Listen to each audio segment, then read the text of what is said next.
Yes. I hope this podcast goes well. Perhaps I should recite the podcast blessing. Dear Lord. And that's the blessing. Dear God. Another one. Another podcast. That's it. That's just, oh my goodness. And God goes, yeah, I know. That's, how do they, when will it end? When will it end? All this podcasting. All this useless assortment of words. Clouding the internet. I hate this place, Mr. Anderson. Humans are a virus, and we are the cure. Just watched The Matrix recently. And it's a good movie. Very enjoyable. I have nothing bad to say about The Matrix. Except the following thing. No. Nothing bad to say about nothing bad to say about The Matrix. I will say that, I mean, nothing anyone can do about it, but the phones in The Matrix are now outdated because they were these flip phones. Well, not even flip phones, slide phones. They still look cool in The Matrix, though. I will say that. You can't slide an iPhone.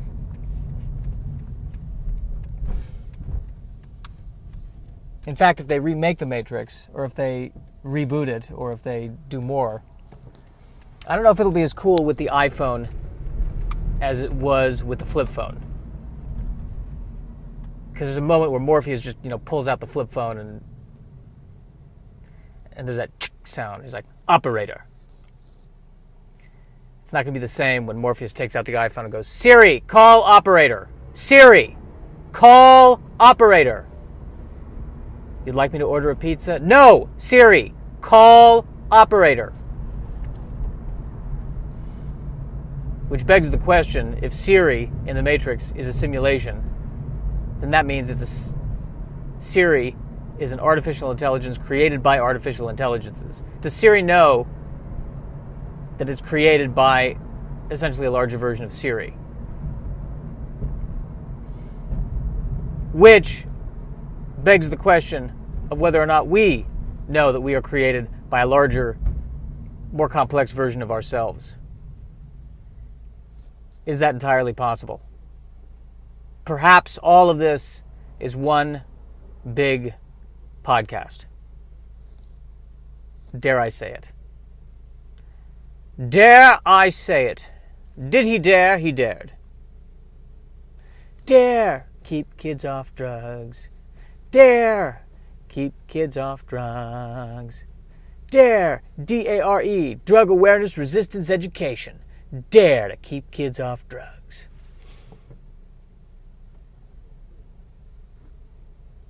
I've discussed my views on the DARE program. And you know what? Maybe I've been unfair. Because when I took it back in the day, they described marijuana as being this gateway drug that is something to be avoided at all costs. And now, it's fine. It's cool. It's legal. And I think at one point, I don't know where the Trump administration stands on it, but I remember towards the beginning they were discussing, getting more strict federal regulations. But then I have a feeling they saw how much money they were making from the taxes, and they went, you know what? We'll leave this one alone. We'll allow it. But I could be wrong about that. I haven't been following politics as much as I should be because I was diagnosed with mild depression, and I don't want to exacerbate the condition, if you will. Got to keep it mild. Got to keep the depression on the mild side. Mild depression. I don't know what to do with that. What a horrible diagnosis.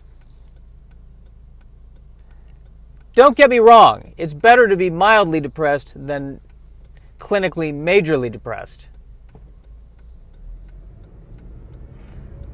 Although I must say that when my therapist diagnosed me as being mildly depressed, I think what he really wanted to diagnose me as being depressed,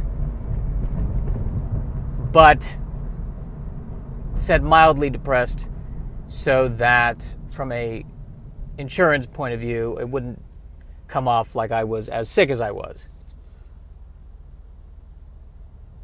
So I was diagnosed as mildly depressed, but we all kind of smiled and nodded. Well, I didn't smile. We all kind of nodded and went, we know this is not mild.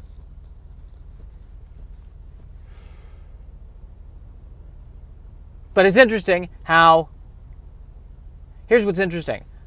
The diagnosis was mild depression. So I find myself saying, well, it's only mild depression, so I shouldn't complain because it's only mild depression.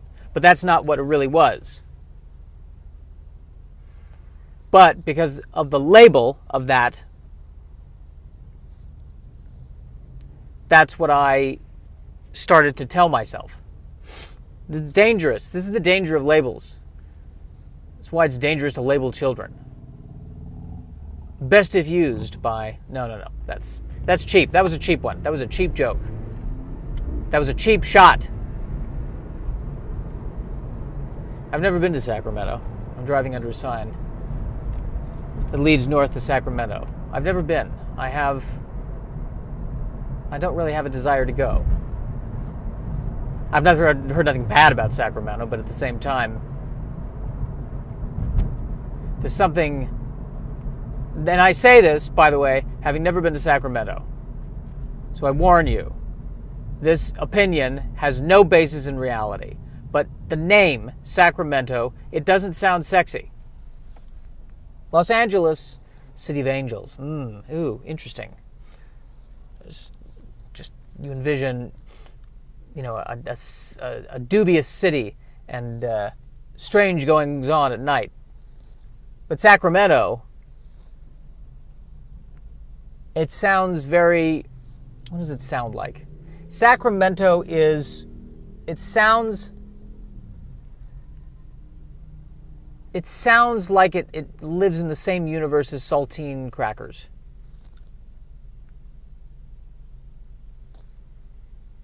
It's not as sexy as Los Angeles.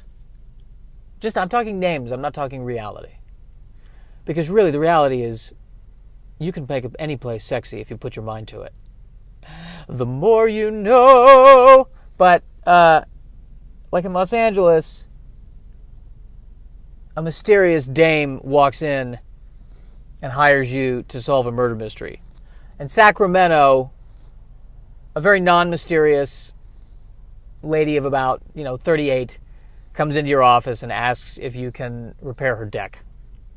That's kind of how Sacramento rolls versus Los Angeles. Los Angeles, somebody tangles with the wrong movie star and uncovers an entire scandalous film studio full of corruption at all levels. In Sacramento, Mrs. Linder has blintzes. It's just a whole different thing. And I'm going based solely off of the names.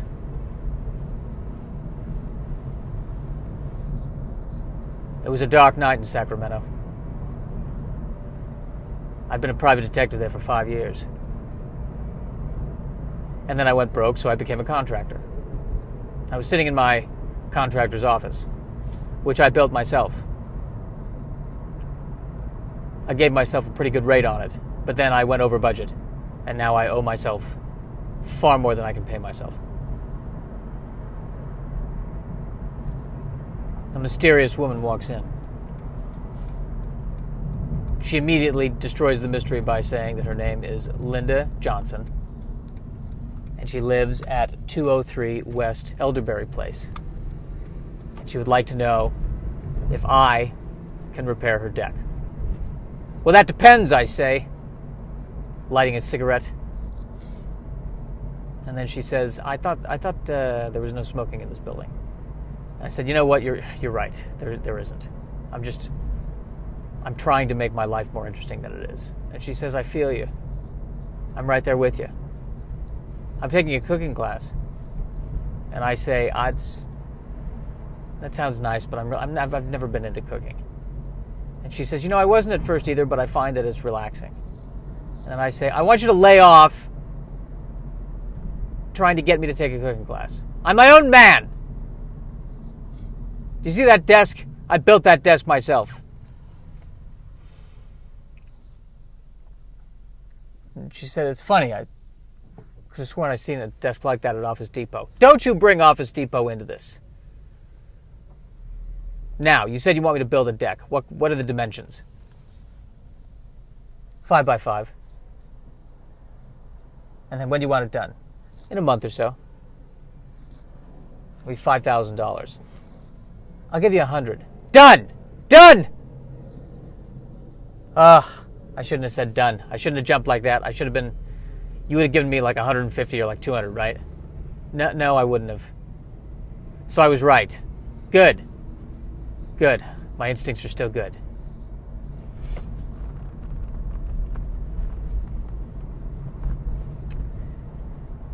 At the halfway point in our commute. Feeling tired today. Didn't get a lot of sleep last night. And yet I was up early. The birds getting me up again. My concern, my thoughts revolve around my bladder. That's where I'm at right now. The frequency of peeing is going up. I don't think the doctor knows what's wrong with me. I'm terrified that it's something serious, even though he's done all the tests and it doesn't appear to be anything serious. I'm still worried that it's serious. I'm worried that he missed something. I'm also worried that it's caused by sugar, and I don't want to give up sugar. Because sugar is all I have. Sugar is, to me, what adventure is to a man from Sacramento. Hard to come by. That's not true. Sugar's quite easy to procure. Did I just say procure? I did say procure. My brain is not functioning at 100% at this point. I could probably use some caffeine. Oh, wait! That affects my bladder condition, so I can't have caffeine. Life is just miserable. How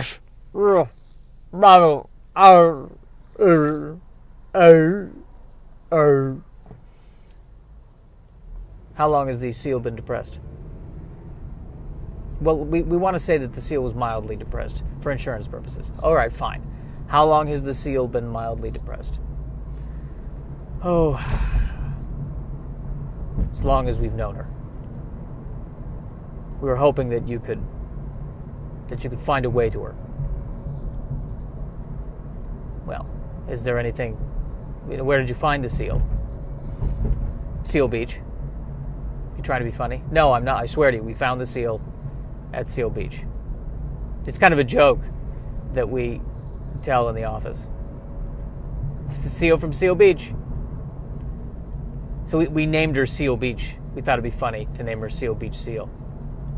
Seal Beach Seal. Seal Beach. That's her name. Seal Beach. You named her after a beach. Yeah. I'm beginning to see why the depression set in. Well, how could she know? She's a seal. Seals are very intelligent, I'll have you know. I know a seal that works as a contractor in Sacramento. Also depressed. How can a seal work as a contractor? It's very, very difficult, but the seal can manage it. There's a lot that it balances on its nose, okay? Now I'm going to see if I can talk to Seal Beach. Seal Beach? Oh. I want you to tell me why you're depressed. Oh.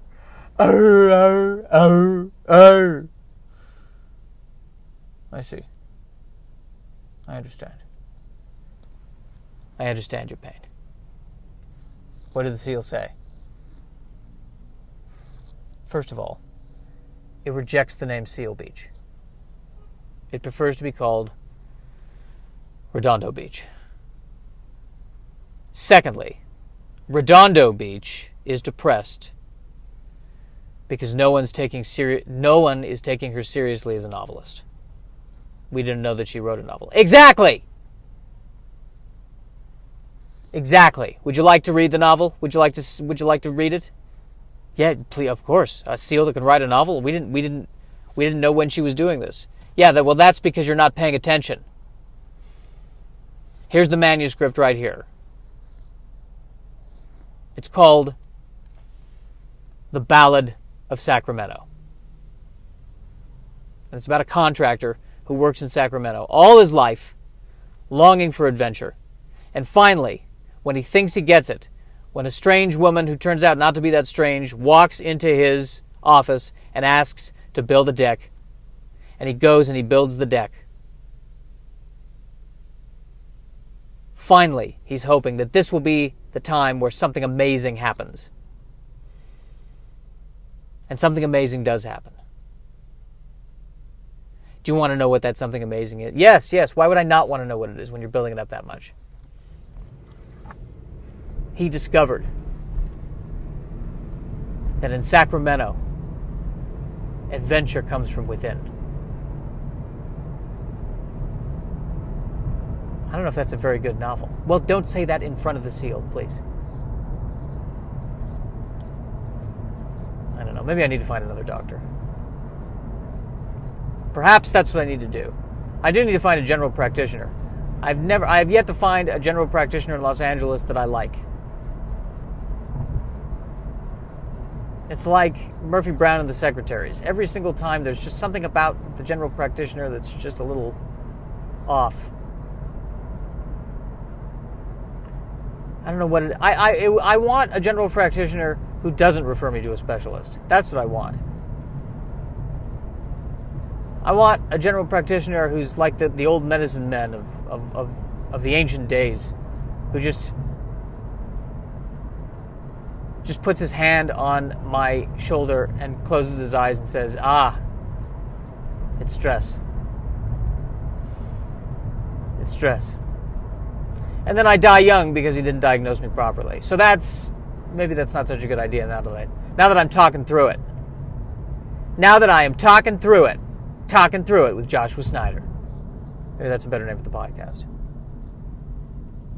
Oh, God. Another podcast. Are you kidding me? Another podcast. Why, God? Why? By Joshua Snyder. Welcome to an exciting episode of Oh, my God, another podcast. Are you kidding me? Are you kidding me?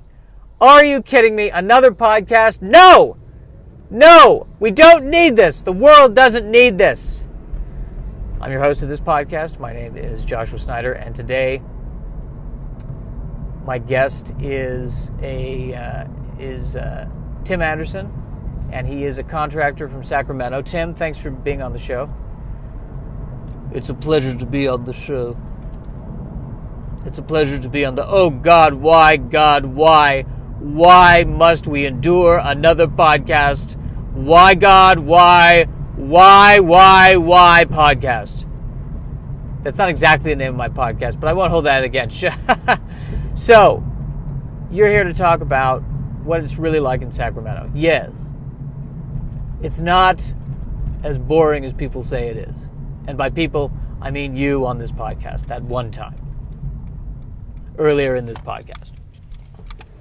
It's an exciting place, okay? There's a lot of great restaurants. Tremendous theater. It is truly a delightful place.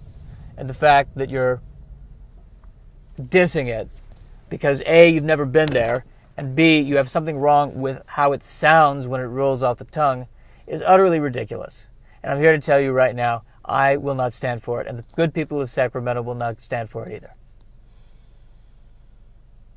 If you ever come to Sacramento and you ever want any contracting work done, don't bother. It won't get done. We won't do it. We won't take the job. Stay out of Sacramento, Josh. Stay out of Sacramento. Except for when we have the fair, the spring fair. Then we actually could use some help on attendance for the fair. So these are 2 tickets to the fair. Here's 4. Here's 4 tickets to the. Here are 6 tickets to the fair. Really try to invite anyone out that you can to come and partake. Well, thanks for coming on, and this has been another exciting episode of... Oh, God! No! Another one! Why? Why? Why do we have to have another podcast?